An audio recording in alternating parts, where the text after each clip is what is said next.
En esta ocasión vamos a continuar leyendo este libro de Antonio Velasco Piña, 2 de octubre no se olvida, Regina. Y vamos a comenzar ahora en el capítulo 7. No sé si es la segunda parte, lo que dice 7. Se llama Un gesto de dignidad.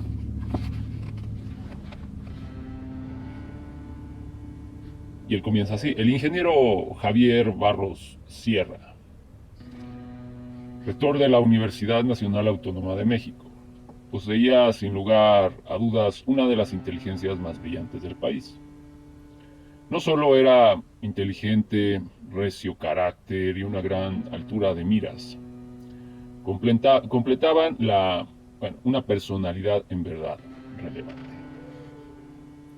Complementaban una personalidad en verdad relevante su actuación al frente de la Secretaría de Obras Públicas, entre paréntesis, 1958 a 1964, se había traducido en un notable incremento de todo aquello que constituye la infraestructura material de una nación. Infraestructura material de una nación. A causa de su exitoso desempeño como secretario de Estado, un elevado porcentaje de la población había cifrado grandes esperanzas de que fuese designado presidente de la República para el sexenio 1964-1970. La posibilidad de que una persona honesta y capaz llegase a la presidencia había generado un auténtico pánico en todo el aparato político. No fue sino hasta que se designó presidente para dicho periodo al licenciado Gustavo Díaz Ordaz cuando los integrantes del PRI recobraron la calma. En los 2 años que llevaba al frente de la UNAM, el ingeniero Barros Sierra había promovido una importante renovación académica y administrativa. La universidad se hallaba en paz y laborando incesantemente al suscitarse el sorpresivo ataque de la policía a las preparatorias la noche del viernes 26 de julio. Profundamente disgustado por el suceso, el rector intentó esa misma noche elevar su protesta ante la máxima autoridad del departamento del Distrito Federal. Sus insistentes llamadas no obtuvieron respuesta alguna. Era evidente que el general y licenciado Alfonso Corona de Rosal no estaba interesado en proporcionar explicaciones sobre la conducta de los granaderos. La noche del lunes 29 de julio, al ser informado de que la policía atacaba de nuevo los planteles universitarios del centro de la ciudad, el ingeniero Barros Sierra llamó varias veces a la ciudad de Guadalajara, intentando comunicarse con el presidente de la República. Inútil empeño. El primer mandatario terminó por mandarle decir a través de un ayudante que estaba muy ocupado y no podía atenderlo. A las 11 de la noche del mencionado lunes, un viejo maestro de la preparatoria habló por teléfono desde San Ildefonso a la casa del rector y le narró lo que estaba ocurriendo, o sea, la derrota de las fuerzas policíacas a manos de los estudiantes. A juicio del anciano, esto garantizaba el retorno a la normalidad en el barrio universitario, razón por la cual, concluyó, optaba por retirarse a descansar a su casa. El rector supuso que, aun cuando hubiesen salido triunfantes en su enfrentamiento con los policías, un alto número de estudiantes debían encontrarse presos o heridos en los hospitales. Así pues, se comunicó con el director de los servicios jurídicos de la UNAM y le indicó que debía intentar localizar el mayor número posible de abogados de dicha dependencia, para el efecto de que estos proporcionasen cuanta ayuda fuese posible a los preparatorianos en dificultades. Finalmente le pidió que dijese a todos los abogados que, sin importar la hora, le llamasen a su domicilio en cuanto tuviese noticias importantes que comunicarle. Eran ya las 2:15 de la mañana cuando el ingeniero Barros Sierra, quien se mantenía en vela en su biblioteca con el aparato de radio encendido, escuchó que en unos momentos más se transmitiría tanto por radio como por televisión una entrevista de prensa a varios altos funcionarios. De inmediato prendió su televisión, pero transcurrieron cerca de 15 interminables minutos antes de que apareciesen en pantalla las figuras del regente de la ciudad, el secretario de Gobernación, el procurador de la Federación y el procurador del Distrito Federal. El primero en hablar fue el general y licenciado Alfonso Corona del Rosal, desbordando la pantalla con su enorme boca, tan semejante a la del presidente, afirmó categórico que las autoridades acababan de poner término a una conjura urdida por el Partido Comunista para desestabilizar al país. A continuación, el licenciado Echeverría informó que, de la ocupación de San Ildefonso por el ejército, la cual, según dijo, se había realizado para preservar la autonomía universitaria de los intereses mezquinos e ingenuos, muy ingenuos, que pretenden desviar el camino ascendente de la Revolución Mexicana. El uso de la palabra, el licenciado Julio Sánchez Vargas, Procurador General de la República, declaró que, dadas las condiciones imperantes en la ciudad, legalmente podían solicitarse la intervención del ejército para establecer el orden que debe ser y es esencial para el desarrollo de las instituciones. Por su parte, el licenciado Gilberto Suárez Torres, Procurador de Justicia y Territorios Federales, dijo: no es deseo del gobierno llenar las cárceles, pero no nos detendremos en obrar con toda energía, aunque siempre dentro de la ley.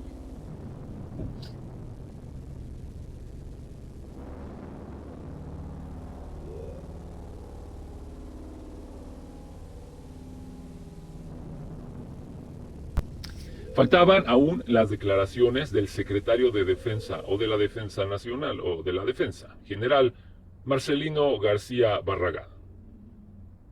Reporteros de todos los medios de comunicación se dieron a la tarea de localizarlo, entrevistarlo y transmitir sus opiniones.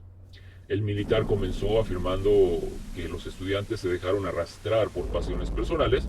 Acto seguido negó terminantemente que en la ocupación de la Escuela Nacional Preparatoria se hubiese matado o herido de gravedad a un solo estudiante. Respecto al medio utilizado por las tropas para entrar al edificio, aclaró que ello había sido posible al quedar destruida una de las puertas por un conjunto de bombas Molotov lanzada por los propios estudiantes. Conforme escuchaba las declaraciones de los funcionarios, una creciente inquietud se iba apoderando del rector de la UNAM. La fundada suposición de que estaba tratando de ocultar graves hechos cobraba cada vez más en su preocupado ánimo. Cercano ya el amanecer, comenzó a recibir llamadas de los abogados universitarios encargados de interceder ante las autoridades en favor de los estudiantes. No era mucho lo que había logrado. En el Hospital Central de la Cruz Verde estaban siendo atendidos numerosos preparatorianos que se encontraban incomunicados y en calidad de detenidos. El personal del puesto de socorros tenía prohibido, bajo pena de cese automático, el proporcionar cualquier informe sobre los heridos, inclusive sus nombres. Igual ocurría en las delegaciones policíacas y en las oficinas de ambas procuradurías. La prohibición de dar informes sobre estudiantes presos o heridos era absoluta. A las 6 de la mañana, el rector recibió una llamada del licenciado Luis Reynoso, joven elemento del jurídico de la UNAM. El abogado era condiscípulo de primaria de uno de los camilleros de la Cruz Verde que había entrado en San Ildefonso a sacar a los estudiantes heridos. Aun cuando el temor mantenía sellados los labios de su condiscípulo, este le había proporcionado indirectamente una valiosa ayuda. Señalando a una enfermera que en esos momentos salía del hospital rumbo a la calle, le sugirió que hablase con ella. Así lo hizo y las revelaciones obtenidas eran de tal importancia que consideraba debían ser conocidas por el propio rector. Sin decir más, colocó a la enfermera en el auricular.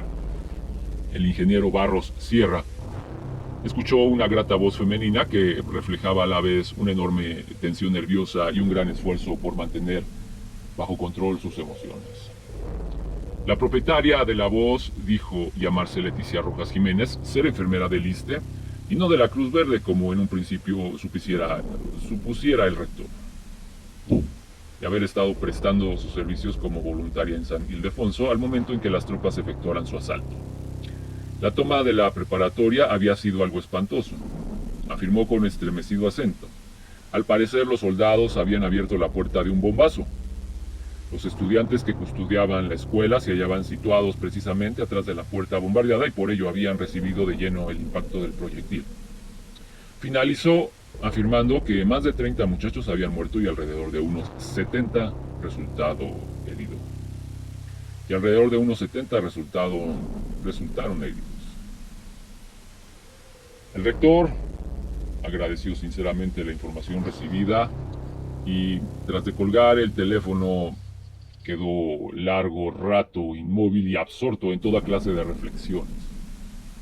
Recuerdos que creía del todo olvidados acudían a su memoria en incontable catarata, desde su primer día de clases como estudiante de San Ildefonso hasta los rostros de sus amigos de entonces. Repentinamente, un recuerdo en especial ocupó su mente. Se vio a sí mismo impartiendo una conferencia en el Generalito. La conferencia formaba parte de un ciclo organizado por la Sociedad de Alumnos de la preparatoria a cuya mesa directiva pertenecía. El tema de todo el ciclo era el futuro de México, y él le había tocado desarrollarlo referente a la posible evolución del sistema político del país. La tesis central de su exposición había sido que, al irse infiltrando en el gobierno un creciente número de elementos honrados y capaces, llegaría el momento en que estos lograrían transformar desde adentro el aparato político. El ingeniero Barros Sierra se percataba ahora de que todo el derrotero que diera a su vida se había basado en estimar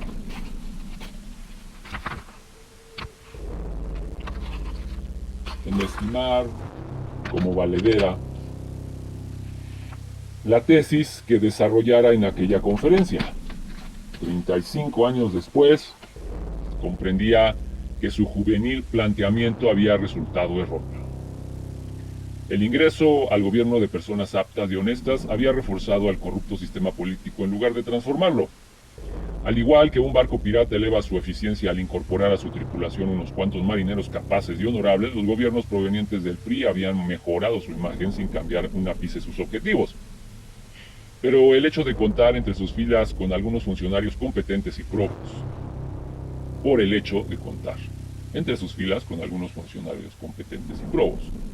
la ágil inteligencia del rector buscó afanosa replantearse el problema y analizarlo con un nuevo enfoque. ¿Cuál era, se preguntó mentalmente, el secreto que permitía la subsistencia del venal sistema político de su país?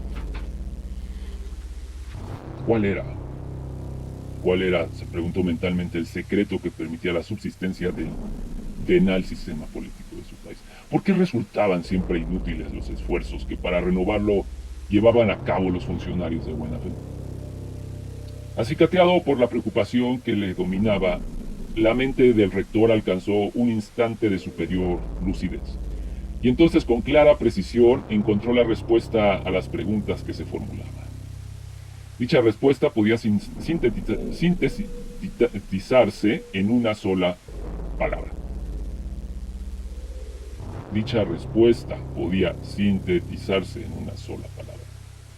Abyección.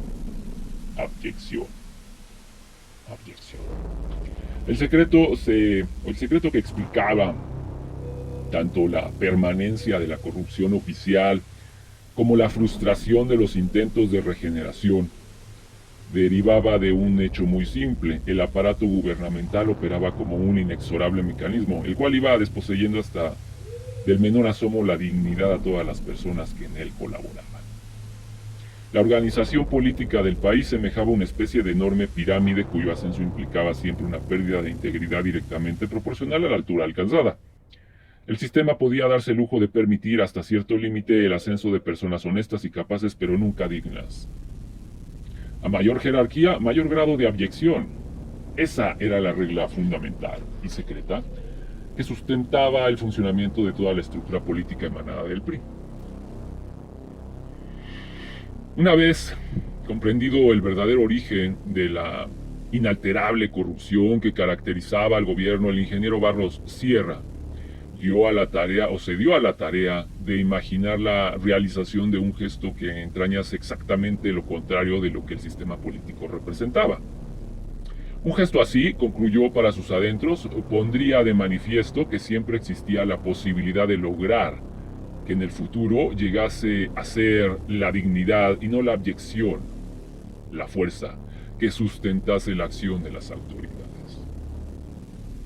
Tras de meditar detenidamente la forma como podría realizarse un gesto de esta naturaleza, el rector se recostó en un sofá y durmió menos de una hora. Luego se asió y se dirigió hacia sus oficinas, o a sus oficinas ubicadas en el sexto piso de la torre de rectoría de la ciudad universitaria.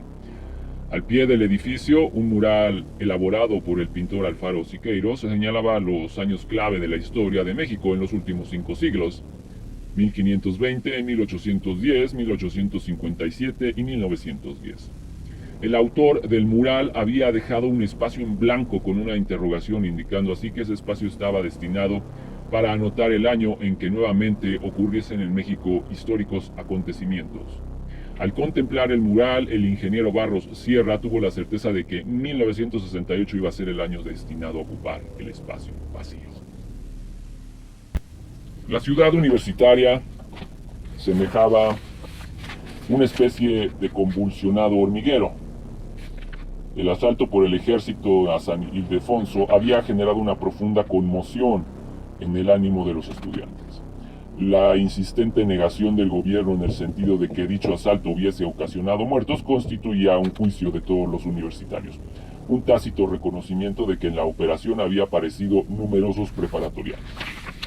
La indignación no era ya una simple palabra en escuelas y facultades, sino un sentimiento que se percibía en forma tangible hasta en el último rincón de Ciudad Universitaria. En medio de tan agitado ambiente, el anuncio de que el rector llevaría a cabo un acto que nadie sabía en qué consistiría a las 12 horas en la explanada de la rectoría originó de inmediato una profunda expectación entre maestros y estudiantes. Hora y media antes de que dieran las 12, ya la explanada estaba pletórica de una exaltada concurrencia.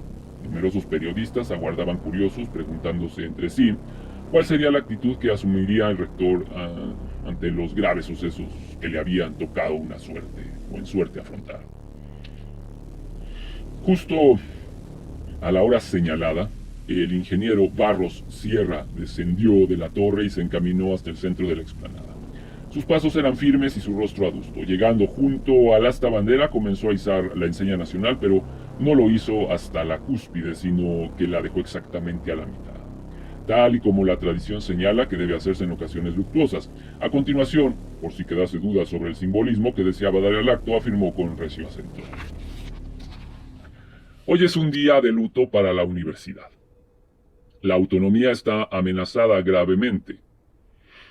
Quiero expresar que la institución, a través de sus autoridades, maestros y estudiantes, manifiesta profunda pena por lo acontecido. La autonomía no es una idea abstracta, es un ejercicio responsable que debe ser respetable y respetado por todos. Viva la UNAM, viva la autonomía universitaria. Para finalizar el acto, todos los presentes entonaron el himno nacional. Había profunda emoción en voces y rostros. La sensación de estar participando en un hecho de trascendental importancia prevalecía en la conciencia de los estudiantes y maestros. Los periodistas de los distintos medios de comunicación no veían la hora de salir corriendo a sus respectivos centros de labores a difundir la noticia de que el rector de la UNAM adoptaba una posición evidentemente contraria a la oficial.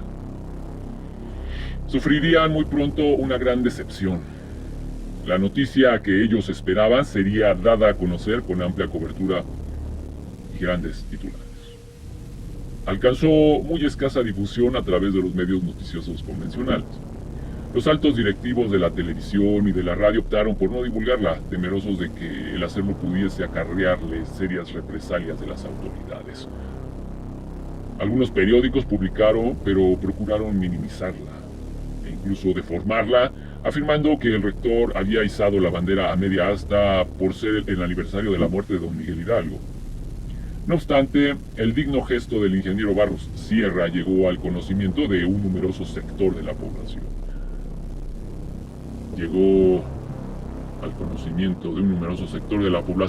El que esto se lograra se debió principalmente a la labor realizada por Radio Universidad. La radiodifusora de la UNAM nunca había contado con un auditorio numeroso. El carácter eminentemente cultural de su programación la convertía por razón natural en la estación preferida de un grupo minoritario y elitista. Sin embargo, en esta ocasión la opinión pública vivamente interesada en saber la verdad de lo que estaba aconteciendo pareció adivinar que tan solo dicha radiodifusora actuaba sin mordaza, y por ende el auditorio de Radio Universidad empezó a incrementarse hora tras hora. La grabación del acto en que el rector izara la bandera a media asta era retransmitida una y otra vez, difundiéndose así a los cuatro vientos la inusitada noticia de que un conocido personaje de los medios políticos había usado factual dignidad. En igual forma, Radio Universidad comenzó a dedicar buena parte de sus programas al análisis del conflicto estudiantil. Dirigentes de los comités de huelga, así como maestros de reconocido prestigio académico, expresaban abiertamente sus opiniones, todas ellas contrarias a la brutal represión ejercida por el gobierno. Carlos Monsiváis, inteligente escritor y director de varios de los programas de la radiodifusora universitaria, dedicaba estos a satirizar las declaraciones vertidas por los funcionarios públicos en torno a la toma de San Ildefonso. Por si todo esto fuese poco, el miércoles 31 de julio, o sea un día después del izamiento de la bandera a media asta, Radio Universidad dio a conocer una noticia aún más sorprendente. El día siguiente, a las 4:30 de la tarde, el rector encabezaría una manifestación de protesta que, partiendo de la ciudad universitaria, llegaría hasta el Zócalo. Las noticias rebasó con mucho la tolerancia gubernamental. Utilizando algún truco técnico, efectuado a través de los poderosos instrumentos instalados en la Secretaría de Comunicaciones, las ondas de Radio Universidad fueron bloqueadas y sus emisiones dejaron de escucharse. La dictatorial medida llegaba demasiado tarde. El anuncio de la proyectada manifestación era comentado de un extremo al otro del país. La gallarda actitud del ingeniero Barros Sierra hizo las veces de un detonador que, al accionarse, pone en movimiento ignoradas fuerzas de incalculables proporciones.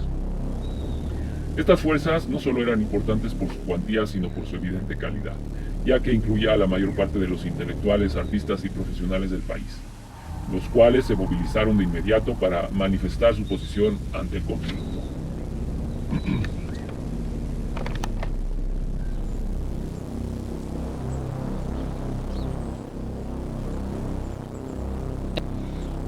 Esto es el 31 de julio de 1968. Días después del 31. Desplegados un día.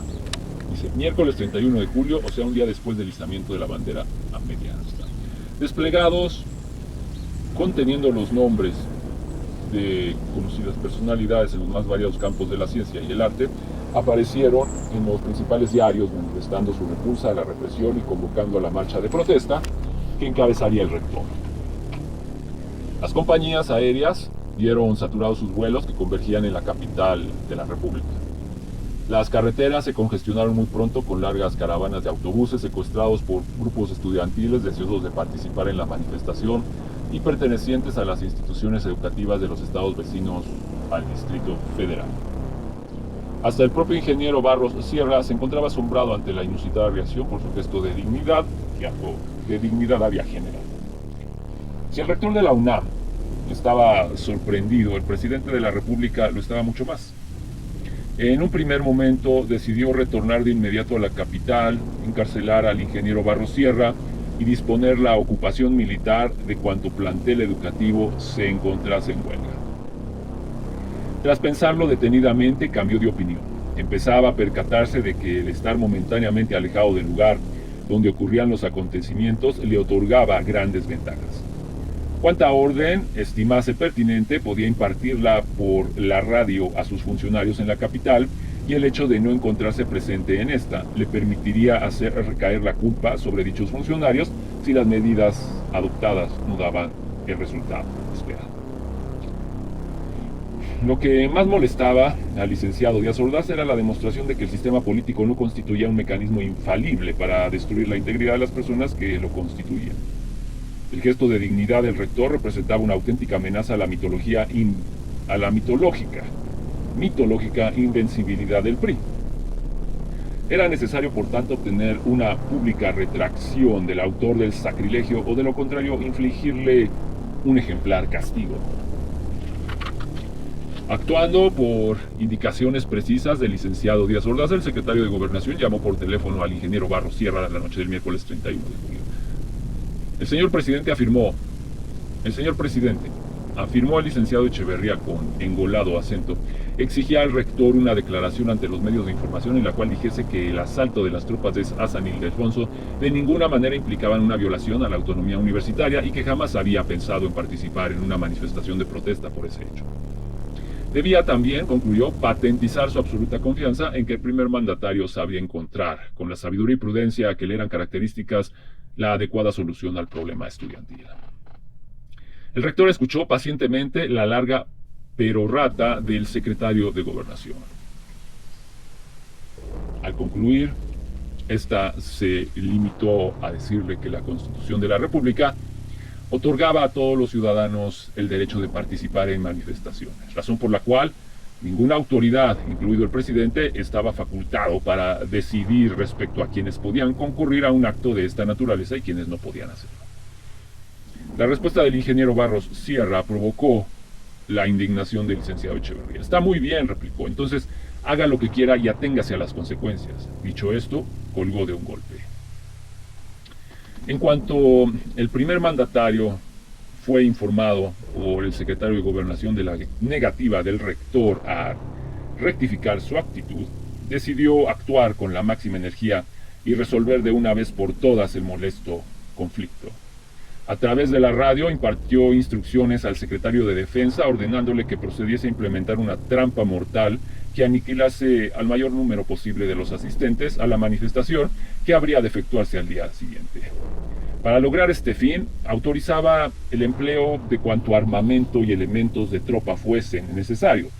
Finalmente mencionó la conveniencia de que interviniese en la operación el grupo paramilitar de los halcones, los cuales, afirmó con burlón acento, podrían utilizarse para conducir las ovejas al matadero. El secretario de la Defensa prometió cumplir al pie de la letra los deseos presidenciales. Una vez impartidas sus instrucciones, el licenciado Díaz Ordaz se dio a la tarea de planear las acciones políticas que convendría llevar a cabo una vez efectuada la matanza. Estimó que lo más adecuado sería volar a la capital al día siguiente de que ésta ocurriese y cesar a todos los altos funcionarios que habían figurado en el conflicto, incluyendo al secretario de la Defensa. En esa forma, la opinión pública juzgaría que estos habían sido culpables de la represión. La figura presidencial se fortalecería y estaría en posibilidades de otorgar un magnánimo perdón a cuantos estudiantes aceptasen retornar pacíficamente a clases. Comerciantes, industriales y en general todas las personas adineradas de los estados del occidente de la República brindaron en la ciudad de Guadalajara un banquete de homenaje al presidente jueves 1 de agosto. Al concluir el banquete, mientras mentalmente calculaba que en la Ciudad de México las tropas debían estar iniciando el ametrallamiento de los manifestantes, el licenciado Díaz Ordaz pronunció un discurso en el cual iniciaba ya la política conciliadora que pensaba instrumentar después de la masacre. Si existiese un premio Nobel a la falsedad y a la hipocresía, este discurso habría merecido de seguro para su autor dicha distinción. Una mano está tendida, la de un hombre que a través de la pequeña historia de su vida ha demostrado que sabe ser leal. Los mexicanos dirán si esa mano se queda tendida en el aire o bien si esa mano, de acuerdo con la tradición del mexicano, con la verdadera tradición del genuino, del auténtico mexicano, se ve acompañada por millones de manos que entre todas quieren establecer la paz y la tranquilidad de las conciencias. Estoy entre los mexicanos a quienes más le haya herido y lacerado la pérdida transitoria de la tranquilidad en la capital de nuestro país por alargadas en el fondo sin importancia. A mí me ha dolido en lo más intenso del alma que se hayan suscitado esos deplorables y bochornosos acontecimientos. En la Ciudad de México, la mañana del jueves 1 de agosto amaneció particularmente luminosa y despejada. Apenas iniciaba el nuevo día cuando empezó a generarse una incesante afluencia de verdaderos ríos humanos, los cuales, provenientes de todas direcciones, convergían en Ciudad Universitaria. Juveniles grupos arribaban a esta poseídos de un febril entusiasmo, entonando canciones y profiriendo estruendosas porras. Muchos llegaban a pie, otros en automóvil y un gran número en secuestrados autobuses de transporte urbano y foráneo. En su gran mayoría eran estudiantes de la UNAM y del Politécnico, pero había también nutridos contingentes de la Normal, de Chapingo y de las universidades e instituciones educativas existentes en ciudades cercanas a la capital.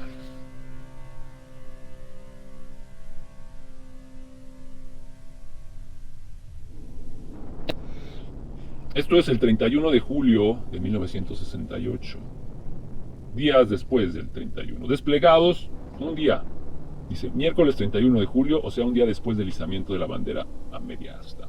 Desplegados conteniendo los nombres de conocidas personalidades en los más variados campos de la ciencia y el arte, aparecieron en los principales diarios manifestando su repulsa a la represión y convocando a la marcha de protesta que encabezaría el rector.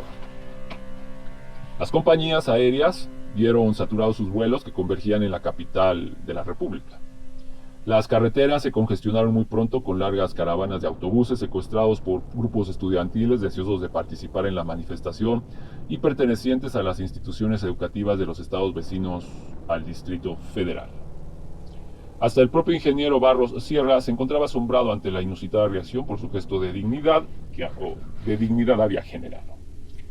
Si el rector de la UNAM estaba sorprendido, el presidente de la República lo estaba mucho más. En un primer momento decidió retornar de inmediato a la capital, encarcelar al ingeniero Barros Sierra y disponer la ocupación militar de cuanto plantel educativo se encontrase en huelga. Tras pensarlo detenidamente, cambió de opinión. Empezaba a percatarse de que el estar momentáneamente alejado del lugar donde ocurrían los acontecimientos le otorgaba grandes ventajas. Cuanta orden estimase pertinente podía impartirla por la radio a sus funcionarios en la capital, y el hecho de no encontrarse presente en esta le permitiría hacer recaer la culpa sobre dichos funcionarios si las medidas adoptadas no daban el resultado esperado. Lo que más molestaba al licenciado Díaz Ordaz era la demostración de que el sistema político no constituía un mecanismo infalible para destruir la integridad de las personas que lo constituían. El gesto de dignidad del rector representaba una auténtica amenaza a la mitológica invencibilidad del PRI. Era necesario, por tanto, obtener una pública retracción del autor del sacrilegio o, de lo contrario, infligirle un ejemplar castigo. Actuando por indicaciones precisas del licenciado Díaz Ordaz, el secretario de Gobernación llamó por teléfono al ingeniero Barros Sierra la noche del miércoles 31 de julio. El señor presidente, afirmó el licenciado Echeverría con engolado acento, exigía al rector una declaración ante los medios de información en la cual dijese que el asalto de las tropas de Hassan Ildefonso de ninguna manera implicaban una violación a la autonomía universitaria y que jamás había pensado en participar en una manifestación de protesta por ese hecho. Debía también, concluyó, patentizar su absoluta confianza en que el primer mandatario sabía encontrar, con la sabiduría y prudencia que le eran características, la adecuada solución al problema estudiantil. El rector escuchó pacientemente la larga perorata del secretario de Gobernación. Al concluir, esta se limitó a decirle que la Constitución de la República otorgaba a todos los ciudadanos el derecho de participar en manifestaciones, razón por la cual ninguna autoridad, incluido el presidente, estaba facultado para decidir respecto a quienes podían concurrir a un acto de esta naturaleza y quienes no podían hacerlo. La respuesta del ingeniero Barros Sierra provocó la indignación del licenciado Echeverría. Está muy bien, replicó, entonces haga lo que quiera y aténgase a las consecuencias. Dicho esto, colgó de un golpe. En cuanto el primer mandatario fue informado por el secretario de Gobernación de la negativa del rector a rectificar su actitud, decidió actuar con la máxima energía y resolver de una vez por todas el molesto conflicto. A través de la radio impartió instrucciones al secretario de Defensa ordenándole que procediese a implementar una trampa mortal que aniquilase al mayor número posible de los asistentes a la manifestación, que habría de efectuarse al día siguiente. Para lograr este fin, autorizaba el empleo de cuanto armamento y elementos de tropa fuesen necesarios. Finalmente mencionó la conveniencia de que interviniese en la operación el grupo paramilitar de los halcones, los cuales, afirmó con burlón acento, podrían utilizarse para conducir las ovejas al matadero. El secretario de la Defensa prometió cumplir al pie de la letra los deseos presidenciales. Una vez impartidas sus instrucciones, El licenciado Díaz Ordaz se dio a la tarea de planear las acciones políticas que convendría llevar a cabo una vez efectuada la matanza. Estimó que lo más adecuado sería volar a la capital al día siguiente de que ésta ocurriese y cesar a todos los altos funcionarios que habían figurado en el conflicto, incluyendo al secretario de la Defensa. En esa forma, la opinión pública juzgaría que estos habían sido culpables de la represión. La figura presidencial se fortalecería y estaría en posibilidades de otorgar un magnánimo perdón a cuantos estudiantes aceptasen retornar pacíficamente a clases. Comerciantes, industriales y en general todas las personas adineradas de los estados del occidente de la República brindaron en la ciudad de Guadalajara un banquete de homenaje al presidente jueves 1 de agosto. Al concluir el banquete, mientras mentalmente calculaba que en la Ciudad de México las tropas debían estar iniciando el ametrallamiento de los manifestantes, el licenciado Díaz Ordaz pronunció un discurso en el cual iniciaba ya la política conciliadora que pensaba instrumentar después de la masacre. Si existiese un premio Nobel a la falsedad y a la hipocresía, este discurso habría merecido de seguro para su autor dicha distinción. Una mano está tendida, la de un hombre que a través de la pequeña historia de su vida ha demostrado que sabe ser leal. Los mexicanos dirán si esa mano se queda tendida en el aire o bien si esa mano, de acuerdo con la tradición del mexicano, con la verdadera tradición del genuino, del auténtico mexicano, se ve acompañada por millones de manos que entre todas quieren establecer la paz y la tranquilidad de las conciencias. Estoy entre los mexicanos a quienes más le haya herido y lacerado la pérdida transitoria de la tranquilidad en la capital de nuestro país por alargadas en el fondo sin importancia. A mí me ha dolido en lo más intenso del alma que se hayan suscitado esos deplorables y bochornosos acontecimientos. En la Ciudad de México, la mañana del jueves 1 de agosto amaneció particularmente luminosa y despejada. Apenas iniciaba el nuevo día cuando empezó a generarse una incesante afluencia de verdaderos ríos humanos, los cuales, provenientes de todas direcciones, convergían en Ciudad Universitaria. Juveniles grupos arribaban a esta poseídos de un febril entusiasmo, entonando canciones y profiriendo estruendosas porras. Muchos llegaban a pie, otros en automóvil y un gran número en secuestrados autobuses de transporte urbano y foráneo. En su gran mayoría eran estudiantes de la UNAM y del Politécnico, pero había también nutridos contingentes de la Normal, de Chapingo y de las universidades e instituciones educativas existentes en ciudades cercanas a la capital.